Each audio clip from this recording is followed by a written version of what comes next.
Trending pa rin si Gerald Anderson kasi naghahanap daw siya ng gamot ng leptospirosis pero hindi naman meron na siya kundi naghahanda lang, di ba?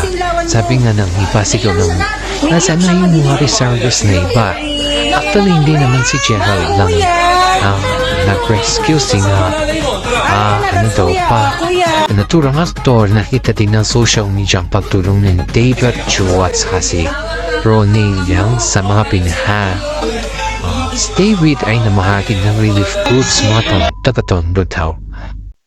Hindi naman daw ito publicity ang ginawa ni Gerald kasi nagkataon lang dahil maraming nagpuson ondo'y taong 2009 at ikinumpira ngayon si Karina sa 2024 at maraming nakakita dun sa ginawa ni Gerald kaya yun trending. Hindi niya yun maiwasan kasi nga maraming ang litrato at video na nagkalat kaya maraming pumuri at humanga kay Gerald. At alam niyo ba, hindi naman pinost ni Gerald sa kanyang Instagram itong nangyari na ginawa niya.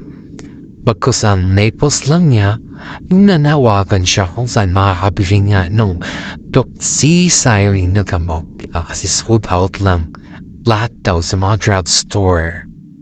Nang oras din siyang nakalusong sa tubig baha, mahirap na baka nga naman magka-leptospirosis nga siya, di ba? Ingat-ingat din lang sa mga taong bumabad or natbabad nung baha, di ba? Ibang ang nagtanong kung nasaan naman ang ibang reservists na dapat ay nandyan sila sa ganitong pagtulong sa panahon na ito.